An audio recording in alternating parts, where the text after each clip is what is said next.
வணக்கம். நம்ம சேனலுக்கு தொடர்ந்து ஆதரவளித்துக் கொண்டிருக்கும் நல்ல உள்ளங்களுக்கு நன்றி. இப்போ காலையில் விஜய் அவர்கள் அந்த கல்வி, அதாவது 10, 12 மதிப்பெண் வாங்கினவங்களுக்கு விருது வழங்கி கௌரிக்கிறாரு. இது ஒரு ஏற்கனவே ஒரு அரசியலுக்கு வந்ததுனால எல்லா விஷயமும் முக்கியத்துவம். இப்போ எல்லாருக்கும் அடுத்த சந்தேகம் என்ன, எந்த கட்சியோட ஓட்டை பிரிப்பார், எப்படி வரப்போகிறாரு. வந்தாலும் பெருசாலாம் ஓட்டு வாங்க முடியாதுங்க, அது எப்படி இருந்தாலும் திமுக தாங்க, உதயநிதி அவர்கள் தான் அடுத்து ஒரு முகமாக இருக்கார். அப்படிங்கும்போது எதிர்கட்சி அப்படிங்கும்போது எடப்பாடிக்கும் ஒரு சான்ஸ் இருக்குதுன்னு சொல்கிறவங்களும் உண்டு. இல்லை பிஜேபி என்டிஏக்குன்னு சான்ஸ், ஒவ்வொருத்தரும் ஒரு மாதிரி சொல்லிகிட்டு இருக்காங்க. இல்லை விஜயோட நம்ம சீமானோட விஜய் கூட்டணி வைப்பார் அப்படின்னு பல விதமாக சொல்லப்பட்டாலும் இன்னும் அந்த க்ளீன் பிக்சர் யாருக்கு கிடைக்காதனால யார் எவ்வளோ ஓட்டை பிரிப்பார் சொல்ல முடியாது. நம்ம தொடர்ந்து சொல்கிறது ஒன்று தான், ஒருத்தர் வருவது முக்கியமில்லை, வரும்போது ஒரு பெரிய அடையாளத்தோடு வராரு, அவருக்கு ஒரு பெரிய ப்ளஸ். ஆனால் வந்தவர் சொல்கிற விஷயம் என்ன அப்படிங்கிறத கேட்டு தான் மக்கள் ஒரு பின்னால் வருவாங்க. இப்போ உதாரணமாக இன்றைக்கி கல்வி கொடுக்குறாரு விருது. கொஞ்சம் யோசனை பாருங்கள், இந்த விழாவில் ஒரு வேளை பேப்பர் லீக் பற்றி அவர் ஏதாவது பேச ஆரம்பித்தாருன்னு வச்சுக்கோங்களேன். அப்போ நல்லா க்ளீனாக ஒரு விஷயம் நமக்கு ஏற்கனவே ஒரு விஷயம் லைட்டாக புரியுது, கண்டிப்பாக பிஜேபியை எதிர்த்து தான் அரசியல் பண்ணுவார். ஏன்னா நிறைய பேர் சொன்னாங்க இல்லை அவர் பிஜேபியுடன் ஆசியோடு வராருன்னு. நமக்கு அதில் உடன்பாடு இல்லை. அவருக்கு நல்லாவே தெரியும் தமிழ்நாட்டில் பிஜேபிக்கு எவ்வளோ மரியாதை இருக்குன்னு. இதை தெரிஞ்சுக்கிட்டு இதை கூட தெரியாமல் ஒருத்தர் அரசியலுக்கு வருவார் நம்ம நினைக்கல. விஜய்லாம் அவ்வளோ ஒன்றும் ஏமாளி இல்லை. அவருக்கு நல்லாவே தெரியும் பிஜேபியை மோசம், திமுக மோசம், அதிமுகவும் மோசம் அப்படின்னு சொன்னால் தான் இங்கே நிற்க முடியும் அவர். அதுதான் இன்றைக்கி உள்ள அரசியல் நிலவரம். ஏன்னா அதிமுகவோட கூட்டணி வச்சிங்கன்னா ஊழல் கட்சி அப்படிம்பாங்க. நிறைய சங்கடங்கள் இருக்குது. என்ன நேற்று நம்ம கவனமாக பார்க்கக்கூடியது, விஜய் அவர்களுக்கு திமுகவில் வாழ்த்து சொல்ல மாட்டாங்க. விஜய் அவர்கள் என்ன பண்ணுறாரு, ராகுல் காந்திக்கு வாழ்த்து சொல்கிறாரு. எதிர்கட்சி தலைவரானதுக்கு ராகுல் உடனே இது பண்ணுறாரு. உடனே கேட்கலாம், என்னங்க ராகுல் வாழ்த்து சொன்னதுக்காக ஏன் திமுகவுக்கு வாழ்த்து சொல்ல, திமுக இவருக்கு வாழ்த்து சொல்லலை? அப்போ ஏதோ ஒரு அண்டை ஓடிட்டுருக்குல்ல. இன்னொரு பக்கம் பார்த்திங்கன்னா அதிமுக என்ன நினைக்கிறாங்க, அடுத்து நம்ம தான் நாங்கள் தான் ஆட்சியை பிடிப்போங்கிறாங்க. கொஞ்சம் யோசனை பாருங்கள், விஜய் வந்தாருன்னா திமுகவோட எதிர்ப்பு ஓட்டு வாங்குவார்னு நீங்கள் நினைக்கலாம். அது மட்டுமா வாங்குவார்? திமுகவோட எதிர்ப்பு ஓட்டுவார். இப்படியே பலவீனமாக இருக்கக்கூடிய அதிமுகவுக்கு பிரியறதுக்கான வாய்ப்பே இல்லையா? தொடர்ந்து ரெட்டலைக்கு ஓட்டு போட்டவங்க ரெட்டலைக்கு ஓட்டு போடுவாங்கலாம் பழைய கதை. அதெல்லாம் முடிஞ்சு போச்சு. இன்றைக்கெல்லாம் வாட்ஸ்அப், ஃபேஸ்புக்குன்னு எங்கேயோ வந்துருச்சு. அதனால் இன்றைக்கி இருக்கக்கூடிய நிலைமையில் நீங்கள், அதாவது திமுக வரக்கூடாதுன்னு நினைக்கிறவங்க எடப்பாடியா விஜயான்னு பார்த்தா, விஜய் திமுக ரொம்ப மோசமான கட்சி, பிஜேபி ரொம்ப மோசமான கட்சின்னு சொன்னார்னா யாருக்கு ஓட்டு போடுவாங்க சொல்லுங்கள்? இது கூட விவரம் இல்லாமல் வருவார் விஜய். அதனால் நம்மை பொறுத்தவரை இப்போதைக்கு அவர் வருவது எல்லா கட்சிக்குமான ஒரு இதாக, என்ன கொள்கையோட வராரு தெரில. அதையும் தாண்டி இன்னொரு முக்கியமான விஷயம், இந்த விருது வழங்கும் விழா அப்படிங்கும்போது எல்லோரும் இப்போ அடுத்த எதிர்பார்ப்பு என்னென்னா என்ன பேசுவார். இப்போ நம்ம சொன்ன மாதிரி இந்த விருது வழங்கும் விழாவில் இந்த மாதிரி நாட்டில் நன்றாக படிக்கக்கூடியவர்களை ஊக்கப்படுத்தணும். நன்றாக படிக்கக்கூடியவர்களை மாஃபியாக்கள் என்ன பண்ணுறாங்க, இந்த பேப்பர் கசிய விடுவதன் மூலமாக அவர்கள் நம்பிக்கையை குலைக்கிறார்கள். இவர்கள் தான் இந்தியாவுக்கு ஒரு மிகப்பெரிய எதிரிகள்னு அவர் சொன்னார்னு வச்சுக்கோங்க. நியாயமான பாயிண்ட் தான். யார் எதுக்க முடியும்? பிஜேபி எதுக்க முடியாதுங்க அதுக்கு. ஆனால் தாக்குறது பிஜேபி தான். கொஞ்சம் யோசனை பாருங்கள். இப்போ என்ன விஷயம், அப்படிலாம் பண்ணிங்கன்னா அவங்களுக்கு இடி, சிபிஐ எல்லாம் வரும். ஆனால் போன தடவைக்கும் இந்த தடவைக்கும் பிஜேபி பலவீனப்பட்டு கிடக்கிறதுனால அவங்களுக்கும் தெரியும் யார் மேலே கை வைக்கணும், யார் மேலெலாம் கை வைக்கக்கூடாதுன்னு. அதனால் விஜயை கை வச்சா இந்த அளவுக்கு நீங்கள் ஈஸியாக நீங்கள் ஏற்கனவே பிஜேபி மோசம், இது தேவையெல்லாம் கை வச்சு இன்னும் மோசமாக விரும்பல. ஆனால் ராகுல் காந்திக்கு அவர் வாழ்த்து சொன்னதை பிஜேபி கண்டிப்பாக பார்ப்பாங்க. அதில் மாற்று கருத்தே இல்லை. அவரோட லைன் கிளியர். கொஞ்சம் யோசனை பாருங்களேன், ராகுல் காந்தியோட கைக்கு வைக்கிறதுல அவருக்கு ஒன்றும் பிரச்சனை இல்லை, ராகுலுக்கு ஒன்றும் பிரச்சனை இல்லை. அடுத்த எலெக்ஷனில் பிஜேபி தமிழ்நாட்டில் அதிக சீட்டு கேட்குறாங்க, திமுக கொடுக்கலன்னா.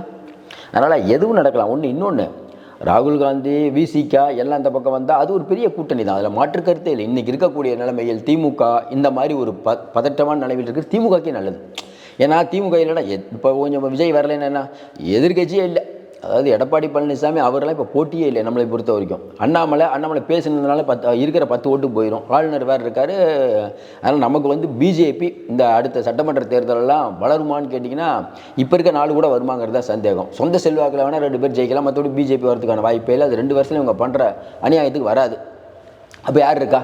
நாம் தமிழர் அதே மாதிரி வாக்கு சதவீதம் பிடிப்பாங்க. நாம் தமிழருக்கு தெரியாதா? இன்றைக்கி விஜய் இவ்வளோ கஷ்டப்பட்டு 10-15 வருஷமாக சீமான் வந்துட்டு இருக்கும்போது ஒரே நேரத்தில் அவரோட வாக்கு சதவீதம் அதிகம் வாங்குவார் அப்படிங்கிறது கண்டிப்பாக சீமானுக்கும் தெரியும். விஜய் ஒரு கணக்கு எல்லாரும் ஒரு கணக்கு போட்டாலும் இன்றைக்கி இருக்கக்கூடிய நிலவரத்தில் விஜய் எந்த மாதிரி விஷயங்களை சொல்லப் போகிறார். நம்ம அதையும் தாண்டி என்ன நினைக்கிறோம், இந்த கல்வி பிரச்சனையை பொறுத்த வரைக்கும் அடிக்கடி அவர் தொடர்ந்து இதை நடத்தி கொண்டு இருப்பது அவருடைய அந்த எப்படி சொல்கிறது, அவருடைய அந்த இமேஜை இன்னும் கொஞ்சம் மெருகேட்டுது. பரவாயில்லப்பா, சூப்பராக பண்ணிட்டு இருக்காருப்பா. இந்த கள்ளக்குறிச்சிக்கு வந்தது எல்லாரும் சொல்கிறாங்க, நீங்கள் செட்டப் கிட்டப் என்ன வேணால் சொல்லுங்கள், போனது ரைட்டுங்க. நம்மளை பொறுத்த வரைக்கும் நீங்கள் செட்டப் பண்ணுங்கள், செட்டப் பண்ணாமல் போங்க. ஒரு தலைவராக இந்த மாதிரிங்க நிர்வாகம் மோசம் முதல்ல அவர் தாங்க சொன்னார். சமீபத்தில் எந்த தலைவர் சொன்னார் சொல்லுங்கள்? விஜயகாந்த் வரும்போது சொன்னார். அதுக்கப்புறம் எந்த தலைவர் சொன்னார்? யாராவது ஒருத்தர். அதாவது நான் வந்து அப்போ வருவேன், அப்போ தான் பேசுவேன்னு இருக்கக்கூடாது. மிக மிக முக்கியமான விஷயத்தில் பேசணும். அதுதான் ஒரு ஒரு தலைவனுக்கு அழகு. நான் அதை கள்ளக்குறிச்சியில் பேச மாட்டேன், பேசினா அடுத்த படம் என் பிரச்சனை பண்ண என்ன பண்ணுறதுன்னு நினச்சிட்டிங்கன்னா அரசியலே நீங்கள் பண்ண முடியாது. அதனால் இந்த விஷயத்தை பொறுத்த வரைக்கும் அப்படி பின்வாங்கினா வரவே கூடாது. நம்மை பொறுத்தவரை ஒரு விஷயந்தான், இந்த பேப்பர் லீக் விஷயம் பெருசாக பேசப்பட்டு கொண்டிருக்கும் போது, இப்போ ஜூலை 3 அடுத்து விஜய் அவர்கள் அந்த அப்போ இந்த பேப்பர் லீக் விஷயம் மாஃபியாக்கள் விஷயமாக அவர் பேசினால் இன்னும் சரி ஸ்ட்ரெயிட்டாக அவருடைய கரெக்டாக அந்த இலக்கு கரெக்டு தான், அவன் ரைட்டுப்பா பிஜேபி தான்ப்பா. ஏன்னா தமிழ்நாட்டில் என்ன நினைக்கிறாங்க, அழகாக ஒரு 15% ஓட்டு இன்றைக்கி சிறுபான்மையினர் ஓட்டு இருக்குது, அது அப்படியே பிஜேபிக்கு போகுது, திமுகவுக்கு போகுது. இதாவது அதிமுக ஒன்று கூட போகல.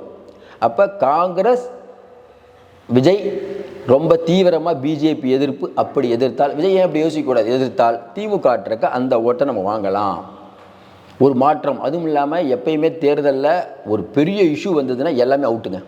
நீங்கள் கட்டமைப்பே இருக்குன்னு அவசியம் இல்லை. ஒரு பெரிய அலை அடிச்சதுன்னு வச்சுக்கோங்களேன், ஒன்றுமே முடியாது, பெரிய அலை அடிக்கணும். அப்போ வந்து பெரிய இஷ்யூ பேசப்படணும். பேசப்பட்டிங்கன்னா இப்போ இந்த புல்வாமா தாக்குதல், ஐயோ நாட்டு பாதுகாப்பு அப்படி அடிச்சது. நம்ம எம்ஜிஆர் வாய் பேச முடியாமல் படுத்து அது பெரிய ஒரு விஷயம் நிற்காமல் இது பண்ணார்.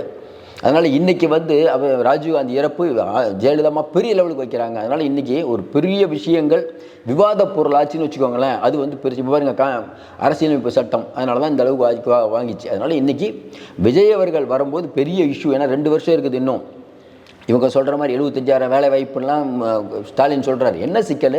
ஸ்டாலின் கஷ்டப்பட்டு, உதயநிதி கஷ்டப்பட்டு, கனிமொழி கஷ்டப்பட்டு ஏகப்பட்ட இடத்துல போய் பிரச்சாரம் பண்ணி திமுகவை 40 இடத்துக்கு கொண்டு வந்தால் அதிகாரிகள் பண்ணுற தப்புனால எவ்வளோ பெரிய இழப்பு. இது தேவையாது. இப்போ தான் ஒரு வெற்றி, உடனே பிரச்சனையா? இப்போ விக்கிரவாண்டியில் அதிகமாக உழைக்கணுமா?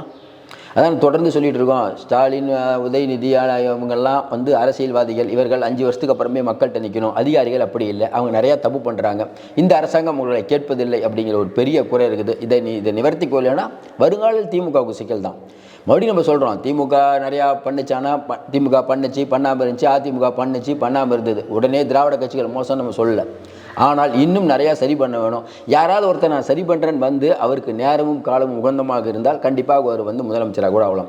ஏன் நேரமும் காலமும் அப்படின்னா அந்த சமயத்தில் என்ன பிரச்சனைன்னு பார்க்கணும். இப்போ நம்ம சொல்ல முடியாது. ஆனாலும் ஒருத்தர் புதுசாக வரும்போதே ஐயோ அவர் வந்தால் அவரெல்லாம் ஒன்றும் பண்ண முடியாதுங்க, திமுக பெருசாக இருக்குதுங்க, அதிமுக பெருசாக இருக்குதுங்கன்னு சொல்லிகிட்டே இருந்தால் யார் தான் புதுசாக வருது? எல்லாத்தையும் நம்ம குறை கண்டுபிடிச்சோம்னா யார் தாங்க வருவா சொல்லுங்கள்? ஆமாங்க, அவர் சில தவறுகள், எல்லாரும் தவறுகள் பண்ணவங்க தாங்க. வரும்போது என்ன தான் சொல்கிறாருன்னு பார்ப்போம். சொல்கிறதுக்கு முன்னாடியே ஒருத்தரை தவறு அப்படிங்கிறதோ இல்லை திமுக அவ்வளோதான் அவுட்டு அப்படிங்கிறதோ. திமுக எவ்வளோ பெரிய கட்சி, அதுவும் அரசியல் பண்ணும். என்ன ஒன்று, இப்போ அதிமுக வழியிலேருந்து இருக்குது, அதுதானே பிரச்சனை. இப்போ வலுவாக இருக்கக்கூடிய அதிமுக பிரச்சனை யாராவது ஒருத்தர் வரணும்ல எதிர்த்தரப்பில். அது அண்ணாமலையா சொல்லுங்கள், நீங்களே சொல்லுங்கள், அண்ணாமலைன்னு நீங்களே சிரிப்பீங்க. அப்படிப்பட்ட சூழ்நிலையில் இந்த பேப்பர் லீக் விஷயத்தை பற்றி இவர் விஜய் பேசினால் அது பெரிய இம்பேக்டை வரும் கண்டிப்பாக. இன்றைக்கி ஏற்கனவே தமிழ்நாட்டில் மக்களுக்கு தெரியும் பிஜேபியை. கொஞ்சம் லைட்டாக அவர் ஒரு அடுத்த ஸ்டெப்புக்கு போயிட்டுருக்காருன்னு சொல்லலாம். பொறுத்திருந்து பார்ப்போம். மீண்டும் சந்திப்போம். நன்றி, வணக்கம்.